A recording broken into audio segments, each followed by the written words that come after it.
Hello students, welcome back to the channel. जैसे कि आप सभी का दिल्ली यूनिवर्सिटी का CSAS portal common seat allocation system शुरू हो गया है और बहुत सारे बच्चों को ऑलरेडी अप्लाई भी कर चुके हैं, लेकिन उनके साथ कुछ प्रॉब्लम्स आ रही हैं। तो सबसे ज़्यादा इंपॉर्टेंट आप सभी के लिए वो ये है कि आपको डॉक्यूमेंट्स कौन से रखने हैं। राइट, अगर आपने गलत डॉक्यूमेंट्स अपलोड कर दिए तो अगर आपके कितने भी अच्छे मार्क्स आ जाएं तो तब भी आपका एडमिशन दिल्ली यूनिवर्सिटी के अंदर नहीं हो रहा होगा। तो ये वाली वीडियो आप सभी के लिए बहुत ज़्यादा इंपॉर्टेंट है। बिल्कुल ऑथेंटिकेटेड मैं आपके पास इंफॉर्मेशन लेके आया हूँ, जो कि दिल्ली यूनिवर्सिटी की तरफ से ही जो नोटिफिकेशंस आउट हैं, तो उनको एक बार फटाफट देख लेते हैं, क्योंकि लगातार बच्चों के मैसेज मेल्स आ रहे थे।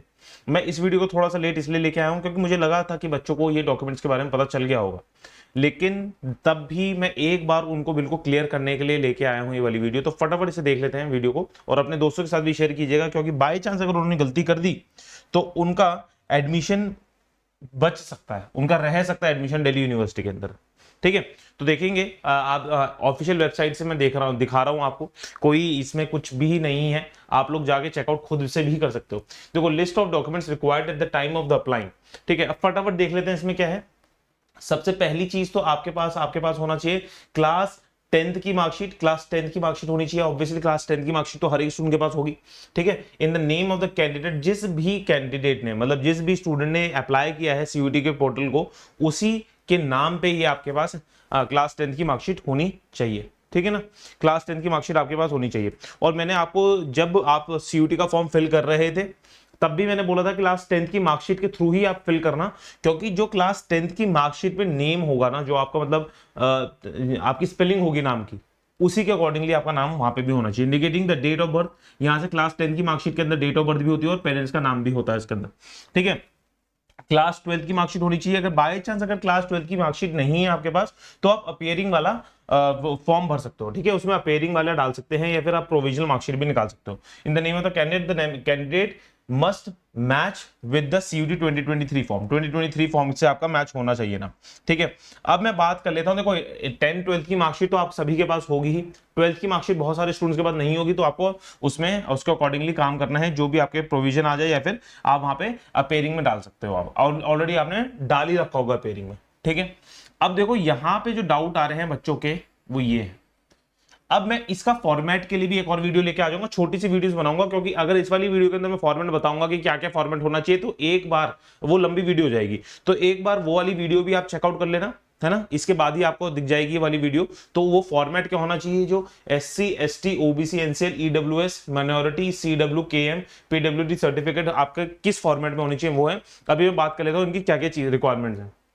आपके कैंडिडेट, जिस भी कैंडिडेट ने इसके कोटा के अंदर अप्लाई किया तो उसके नाम पे होना चाहिए। आप अपने फादर के, भाई बहन के नहीं डालोगे, ऑब्वियसली इस चीज ना तो आपको दिमाग में आ गया होगा। Issued by the competent issuing authority, the name of the candidate claiming the reservation, the name of the candidate claiming the reservation under SC ST OBC NCL EWS minority CW must match the name of the appear, है ना। Obviously कि आप जिस भी student ने इस कोटे का फायदा उठाना है, तो जो सर्टिफिकेट आपका है, वो स्टूडेंट, वो कैंडिडेट का नेम सेम होना चाहिए सर्टिफिकेट के ऊपर भी और CUET के अंदर जो आपने फॉर्म फिल किया था, है ना।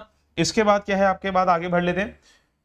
तो OBC non creamy layer in the name issued by the competent issuing category है, सेम वही है आपका। एक जो NCL वालों के लिए है, वो भी सेम आपका ही नाम दोनों में सेम होना चाहिए बेसिकली। ठीक है, और हिज और ये देखो, the name of the candidate claiming the reservation under NCL must match the name, must match with the name as it appears on his corresponding school board qualifying। मतलब क्या है कि and CUET UG, मतलब जो कि OBC NCL में student है ना, जो इस कोटे को, जो इस कोटे का फायदा उठा रहे हैं, तो उनको सर्टिफिकेट जो मिलना है, वो आपकी क्लास 10th और 12th की मार्कशीट में भी वही नाम होना चाहिए, वही स्पेलिंग होनी चाहिए, वही CUET में जो आपने फॉर्म फिल किया था वही सेम होना चाहिए, और सर्टिफिकेट में भी ऑब्वियसली सेम ही होगा आपका। ठीक है, EWS certificate from the component issuing authority certifying the name, और यहां पे देखो डेट है आपकी, ये इंपॉर्टेंट, 31 मई के बाद, मस्ट बी इशूड आफ्टर, है ना, must be issued after March 2023 के 31 मार्च के बाद का ही EWS का सर्टिफिकेट। देखो सबसे इंपॉर्टेंट चीज बता रहा हूं EWS वाले स्टूडेंट्स के लिए, आप सभी को दिमाग में बिठा लो, इसको खोल लो अपने दिमाग को। बहुत सारे स्टूडेंट्स ऐसे हैं जो 31 मार्च से पहले वाले सर्टिफिकेट अपलोड करेंगे ना, तो आप सोचोगे हम बच जाएंगे, नहीं बचोगे। ठीक है, आपका सर्टिफिकेशन, आपका कैंडिडेचर कैंसिल हो जाएगा फॉर श्योर। ठीक है, 31 मार्च के बाद ही आपको भरना है।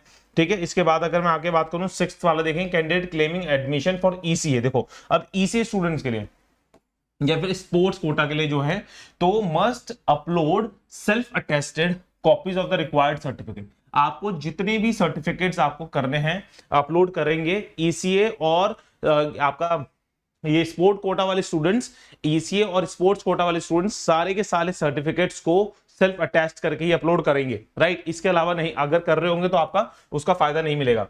और फिर देखो देखो 7th वाला बहुत इंपॉर्टेंट है, for applying for BSc physical education, health education and sports, candidate must upload the following details. अब देखो ये वाला डाउट सबसे ज्यादा स्टूडेंट क्या आ रहा था कि फिजिकल एजुकेशन है, हेल्थ एजुकेशन और स्पोर्ट्स कोटा से अगर जिस भी स्टूडेंट को BSc करनी है, स्पोर्ट्स कोटा से नहीं, BSc physical education, health education and sports से जिसे करनी है, उनको क्या क्या करना है। मेडिकल फिटनेस चाहिए उनको, medical fitness certificate as annexure 4 के accordingly, and up to 3 proficiency certificate. ठीक है, स्पोर्ट्स प्रोफिशिएंसी 3 सर्टिफिकेट्स आपको चाहिए। ठीक है, 3 सर्टिफिकेट्स आपको चाहिए। एक तो आपको अपना health certificate, medical fitness certificate चाहिए और 3 सर्टिफिकेट्स आपको चाहिए। आई होप यहां तक क्लियर हो गया होगा। इससे ज्यादा क्लैरिटी आपको कहीं नहीं मिल सकती, क्योंकि यहां पे मैं डायरेक्टली दिल्ली यूनिवर्सिटी की वेबसाइट से उठा के आपको चीजें समझा रहा हूं। ठीक है, candidate who have not submitted study music as a subject, candidate who have not studied music as a subject in class 12th and wish to apply for BA honors in music must upload a certificate mentioned in the। ठीक है, ये वाला भी आपको बता देंगे हम। PWD disability should be name। हाँ देखो ये सेम सारी चीजें हैं, बस डेट्स मैं आपको बताने वाला हूँ। सर्टिफिकेट इशूड आफ्टर 1 जून। देखो EWS वालों के लिए था क्या 31 मार्च 2023, EWS वाले स्टूडेंट्स के लिए था 31 मार्च 2023, और PWBD वाले स्टूडेंट्स के लिए है सर्टिफिकेट आपका 1 जून 2021 के बाद का ही होना चाहिए। उससे पहले का अगर आपके पास है तो आपको उससे फायदा नहीं मिलेगा। ठीक है, candidate applying under the CW certificate category must upload the education concession certificate in the format wherein the priority clear the ref. ठीक है, ये चीज हो गई। Candidate apply for the Kashmiri migrant students के लिए देख लेते हैं। Kashmiri migrant must upload the relevant certificate in the correct format. Formats क्या होने वाले हैं, क्या चीजें होने वाली हैं, सारी की सारी चीजें मैं आपको नेक्स्ट वीडियो में बता दूंगा। ठीक है, सिख माइनॉरिटी वाले कोटा से जो स्टूडेंट ताल्लुकात रखते हैं उनको भी सर्टिफिकेट अपलोड करने हैं। क्रिश्चियन माइनॉरिटी वाले कोटा से भी जो स्टूडेंट्स ताल्लुकात रखना चाहते हैं तो उनको भी अपने यहां से देखो government organisation, local municipality, panchayat, education board, student living certificate by any.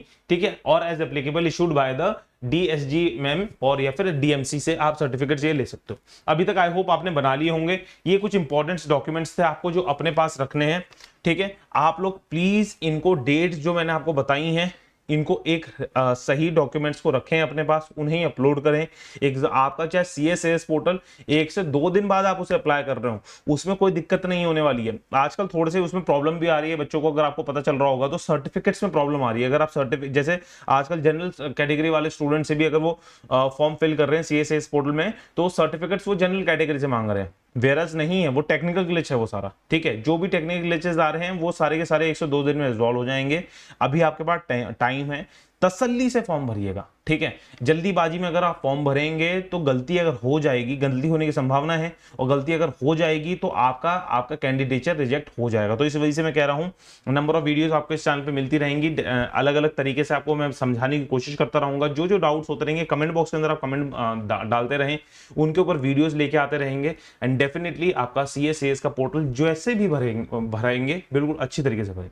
Thank you students, god bless you all, bye bye, take care, and अपने दोस्तों के साथ भी इस वीडियो को शेयर करेंगे क्योंकि ये वाली वीडियो सभी स्टूडेंट्स के लिए बहुत ज्यादा फायदेमंद है। ठीक है।